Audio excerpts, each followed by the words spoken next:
दोस्तों, आज के इस वीडियो में हम आपको एक शानदार कहानी सुनाने जा रहा हूँ। पुराने समय की बात है। एक राजा साहब के दरबार में एक राजगुरु रहा करते थे। वो राजगुरु बहुत कम समय के लिए वहाँ आते थे, क्योंकि उनका एक स्कूल नदी के किनारे था। वह ज़्यादा से ज़्यादा समय अपने स्कूल में बिताते थे। वहाँ पर गांव के बच्चों को पढ़ाते थे। एक दिन वो गुरुजी आए हुए थे और दरबार में राजा बड़ी चिंता में बैठे हुए थे। तो राजगुरु ने राजा से उनकी चिंता का कारण पूछा। तो राजा ने कहा कि उनकी बेटी जो है विवाह के योग्य हो चुकी है, लेकिन उन्हें कोई उचित वर नहीं मिल पा रहा है। क्या किया जाए? तो गुरुजी ने कहा, लाइए मैं इसकी कुंडली देख लेता हूँ। राजगुरु ने जब कुंडली देखना शुरू किया तो वह चौंक गए और आश्चर्य में पड़ गए कि यह लड़की तो विलक्षण प्रतिभा की धनी है। वह कन्या और उसका भाग्य बड़ा ही उज्जवल है, क्योंकि गुरुजी ने उसकी कुंडली को देख लिया था कि इसकी जिससे भी शादी होगी, अगर वह राजा है तो वह महाराजा बनेगा, महाराजा है तो सम्राट बनेगा, और अगर सम्राट है तो चक्रवर्ती बन जाएगा। जहाँ जाएगी उस कुल को आगे लेकर जाएगी, उसको उन्नति के पथ पर लेकर जाएगी, उसका भाग्य चमक जाएगा। और जैसे ही उन राजगुरु ने यह सब देखा तो उनके दिमाग में बुराइयां हावी हो गईं। उनको लगने लगा कि अगर ऐसा ही होना है तो क्यों ना उनकी ही शादी उस कन्या से हो जाए। वे मन ही मन सोचने लगे कि मैं ही शादी क्यों नहीं कर लेता हूँ, मैं महाराज बन जाऊँगा। तो गुरुजी के मन में विकार हावी हो रहे थे और गुरुजी ने एक चाल चली। उन्होंने राजा से कहा, आपकी बच्ची जो है विलक्षण प्रतिभा की धनी है, जिस कुल में जाएगी उसका भाग्य उदय कर देगी, लेकिन अगर आप इसका सीधा सीधा विवाह कराएंगे तो यह सब बिल्कुल ही उल्टा हो जाएगा। यह उस कुल का नाश भी कर सकती है और वो कुल खत्म भी हो जाएगा, और आपका परिवार भी खतरे में आ सकता है। यह सब कुछ इसकी कुंडली में लिखा है। राजा चिंता में पड़ गए और राजगुरु से कहने लगे कि अब क्या किया जाए। तो गुरुजी ने कहा, एक बड़ा आसान सा उपाय है। आप एक बड़े बक्से में इस कन्या को बंद कर दें और उसमें हीरे जवाहरात भी रख दें, क्योंकि आगे इसको कहीं दिक्कत ना आए। वह राजगुरु हीरे जवाहरात इसलिए रखना चाहता था कि उसकी शादी आसानी से हो जाए, और इस बक्से को नदी की धारा में प्रवाहित कर दिया जाए, और जहाँ यह बक्सा जिसके पास पहुँचेगा उससे ही इसकी शादी होगी। कन्या उसके जीवन में उजाला ही उजाला भर देगी, चाहे वह सामान्य सा व्यक्ति क्यों ना हो। वो राजा महाराजा बन जाएगा। आप चिंता मत कीजिए, मेरी बात पर यकीन कीजिए। गुरुजी की उस चाल में राजा फंस गया। राजा ने कहा, ठीक है, आप कह रहे हैं तो आपकी बात पर अमल किया जाए। उनकी बात को माना गया और एक बड़े से बक्से में उस कन्या को बैठाया गया। वह कन्या यह सब नहीं चाहती थी, लेकिन उसे अपने पिताजी की आज्ञा माननी पड़ी। उसे एक नदी में प्रवाहित कर दिया गया।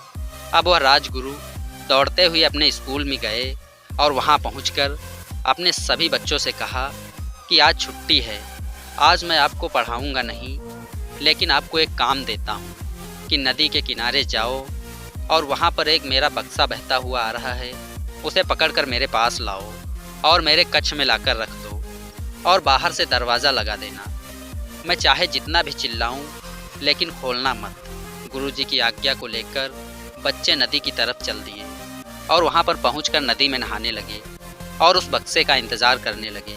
लेकिन कहते हैं योग ही संयोग है, उसके आगे किसी की नहीं चलती। वो बक्सा नदी की धारा में प्रवाहित होता हुआ बहता हुआ आ रहा था, और नदी के किनारे एक दूसरे राज्य का राजकुमार जो था अपने सिपाहियों के साथ वहां विश्राम कर रहा था, क्योंकि जंगल में शिकार खेलने आया था तो थक चुका था। उसने देखा एक बक्सा बहता हुआ आ रहा है। उसने अपने सैनिकों से कहा कि जाओ जाकर देखो आखिर इस बक्से में क्या है। सैनिक गए, जाकर उस बक्से को पकड़ लाए, और जब उसे खोला गया तो उसमें सुंदर कन्या निकली। राजकुमार चौंक गया। उसने कहा, देवी आप कौन हैं? आप इस हालात में कैसे? तो उस राजकुमारी ने अपना परिचय दिया, सारी बात बताई। तो राजकुमार ने कहा, अब क्या करना है? तो राजकुमारी ने कहा, पिताजी ने आज्ञा दी थी कि जिसके सामने बक्सा खुल जाए उसी से विवाह कर लेना। आप मुझसे विवाह कर लीजिए, अब मेरे जो कुछ भी हैं आप ही हैं। राजकुमार ने वही हीरे की अंगूठी पहना दी। अब राजकुमार ने सोचा, मैं इस बक्से को खाली तो नदी में प्रवाहित नहीं कर सकता, इसमें कुछ ना कुछ सामान तो जरूर भेजेंगे। उस राजकुमार ने उस बक्से में एक सामान रखकर भेज दिया। उधर बच्चे नदी में नहा रहे थे और उस बक्से का इंतजार कर रहे थे। तभी उन बच्चों की नज़र नदी में बहते हुए आ रहे एक बक्से पर पड़ी। वह सभी बच्चे बड़ी मशक्कत के साथ उस बक्से को नदी के किनारे लेकर आए और वह बक्सा बड़ा भारी था। सभी बच्चों ने मिलकर उसको उठाकर जैसे तैसे अपने गुरुजी के कमरे में लाकर छोड़ दिया। गुरुजी के आदेश के अनुसार सभी बच्चों ने दरवाज़ा लगा दिया।